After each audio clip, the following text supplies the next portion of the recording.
back to Mindful Machina, where we explore the global hot topics for you. If you're new to our channel, then don't forget to subscribe and click the bell icon to keep up with our video. And also, if you like this video, then don't forget to like, share, and comment. Without further ado, let's get into today's subject. Scene script. Have you ever wondered about the complexities of Indian elections, the largest democratic exercise in the world? How does it manage to orchestrate such a colossal event? The Indian electoral process is a spectacle of grand proportions, a veritable marvel of democratic governance. Imagine the sheer size and scale of the operation. Over 1 billion people, hundreds of political parties, thousands of candidates, and millions of polling stations spread across the length and breadth of the country. In the inaugural elections of 1951 to 52, 53 parties contested the polls with around 1,874 candidates. The total poll expenditure, 11 crore rupees. Fast forward to the elections of 2019, and the landscape had changed dramatically. There were now 610 political parties, around 9,000 candidates, and poll expenses had skyrocketed to a staggering 60,000 crores. But the vast scale of Indian elections is not without its challenges. It puts an enormous strain on the country's resources. The logistics of managing such an enormous operation are daunting, to say the least. There's the cost of setting up and running polling stations, the expenses incurred by political parties in campaigning, and the financial burden on the state.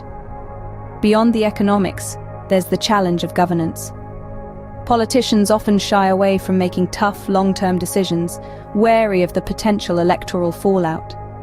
They are caught in a cycle of constant electioneering, with little time to focus on implementing policies and delivering on their promises to the electorate. Finally, there's the issue of voter fatigue. With elections being held at different times in different parts of the country, the Indian voter is almost always in election mode. This constant state of political flux can lead to a sense of disillusionment and apathy among voters, undermining the very essence of democratic participation. Navigating this labyrinth of Indian democracy is no easy task. Could there be a way to simplify it? Enter the one nation, one election concept, a potential game changer in the Indian political landscape. This innovative idea was brought to the table by the Prime Minister of India in June of 2019, during a meeting with the heads of all political parties. The primary objective of the one nation, one election concept is to restructure the Indian election cycle. But what does this restructuring entail? Well, it's all about synchronization. Imagine a clock with its hands ticking in perfect harmony. Now think of the Lok Sabha and State Assembly elections as those hands, each running its own course, but in unison. That's the crux of one nation, one election, conducting the Lok Sabha and State Assembly elections simultaneously, rather than at separate intervals. The current system sees elections taking place at different times, in different years, for the Lok Sabha and the State Assemblies. This creates an ongoing cycle of political campaigning, voting, and result declaration, hindering the smooth functioning of governance. However, the one nation, one election concept proposes a departure from this disjointed cycle. It suggests a unified electoral process, where citizens cast their votes for both the Lok Sabha and State Assemblies in one go. This harmonization of elections, if implemented, would mean a significant transformation in the rhythm of Indian politics. But why is this synchronization necessary? The answer lies in the potential benefits that this concept promises to deliver. It aims to curb poll expenses, minimize administrative and security burdens, ensure timely implementation of government policies, and foster a more judicious political climate. Yet, as with any substantial shift, it comes with its own set of challenges. The path to implementing one nation, one election isn't as straightforward as it might seem. It requires amendments to several constitutional articles, changes to the Representation of the People Act, and a reconfiguration of related parliamentary procedures. This concept promises to streamline the electoral process, but how does it propose to do that? Stay tuned as we delve deeper into the advantages and challenges of one nation, one election in our upcoming scenes. The one nation, one election concept offers several compelling advantages. Let's dive into them, shall we? First off, This concept can significantly reduce poll and party expenses. For instance, in the first Lok Sabha elections in the early 50s, 53 parties contested, with around 1,874 candidates participating. The poll expenses were around 11 crore rupees. Fast forward to 2019, and we had 610 political parties, approximately 9,000 candidates, and poll expenses that skyrocketed to a staggering 60,000 crores. By synchronizing the election cycle, we could potentially limit these burgeoning costs. Secondly, it could save public money and reduce the burden on the administrative setup and security forces. Elections are a massive undertaking, requiring significant resources.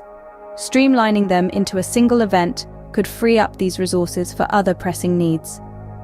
Next, One Nation, One Election could ensure timely implementation of government policies. With the current system, the administrative machinery often finds itself embroiled in electioneering, diverting attention from developmental activities.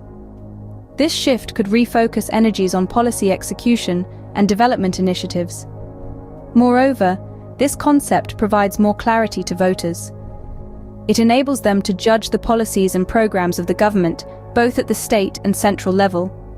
It would be easier for voters to track which political party promised what and how they actually implemented their promises. Additionally, it could solve the problem of governance on the part of the politicians who are ruling. It's often seen that politicians avoid taking harsh, long-term decisions that could ultimately benefit the country in the long run, simply for short-term political gains from a particular assembly election. Having elections once in 5 years could provide more time for all stakeholders, political parties, the Election Commission of India, paramilitary forces, and civilians, to prepare thoroughly. These benefits paint an appealing picture, but implementing this concept isn't without its challenges. While the One Nation, One Election concept is promising, it does present some formidable obstacles. So let's delve into the intricacies of these challenges. The first challenge lies in synchronizing the terms of the Lok Sabha and State Assemblies. For instance, the present Lok Sabha's term extends up to 2024, while elections for some legislative assemblies have already taken place and others are due this year. This mismatch in term completion dates poses a significant hurdle. To align the terms, the tenure of state legislative assemblies could be adjusted accordingly. But this isn't as simple as it sounds. It would require amendments in multiple constitutional articles. These include Article 83, which states the Lok Sabha's term, Article 85, which gives the President the power to dissolve the Lok Sabha, and Articles 172 and 174, which outline the Legislative Assembly's term and the Governor's power to dissolve it. Even Article 356, which authorizes the central government to impose President's rule for failure of constitutional machinery in the state, would need to be altered. Additionally, changes would be required in the Representation of the People Act, as well as related parliamentary procedures. But the challenges don't stop at constitutional amendments. The core issue hindering the implementation of One Nation, One Election is India's parliamentary form of government. The government is accountable to the lower house, be it the Lok Sabha or the Legislative Assembly. Therefore, it's quite possible that the government may not complete its full term, leading to premature dissolution of the House. This could disrupt the synchronized cycle of elections, making it challenging to maintain the One Nation, One Election system. The road to One Nation, One Election is fraught with hurdles, yet it's a road worth exploring for the future of Indian democracy. These challenges, while substantial, shouldn't deter us from exploring potential solutions. After all, it's through confronting and overcoming hurdles that we make progress. The One Nation, One Election concept has the potential to transform the Indian electoral landscape. Indeed, it's a revolutionary idea that could bring about significant changes to the very fabric of the Indian democracy. So, what have we learnt today? Well, we've delved into the intricacies of the One Nation, One Election concept, a proposal that suggests synchronizing elections to the Lok Sabha and state assemblies. This idea, as we've seen, carries a host of potential benefits. For one, it could dramatically reduce the overall expenses of conducting elections, a cost which has skyrocketed from 11 crore rupees in the 1950s to an astonishing 60,000 crore rupees in the 2019 elections. Furthermore, this concept could save public money, lighten the load on administrative setup and security forces, and ensure a more timely implementation of government policies. It could also help to shift the focus of the administrative machinery towards developmental activities rather than constant electioneering. But it's not all smooth sailing. The one nation, one election concept comes with its fair share of complexities. To implement this idea, we would need to synchronize the terms of the Lok Sabha and the state legislative assemblies, an endeavor that would require constitutional amendments to several articles and acts. And let's not forget the core issue which hinders its implementation is India's parliamentary form of government, where the government is accountable to the lower house. This form of governance could potentially present a significant roadblock to the one nation, one election concept. Yet, despite these challenges, the potential benefits of the one nation, one election concept cannot be undermined. It's a revolutionary idea that could potentially streamline the electoral process, reduce unnecessary expenditures, and ensure a more efficient implementation of government policies. The journey to one nation, one election may be complex, but it's a journey that could redefine the world's largest democracy. A journey worth taking, don't you think?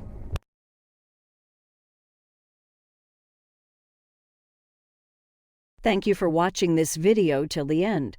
If you liked what you saw, then don't forget to like, share, subscribe, and comment if you haven't. See you next time.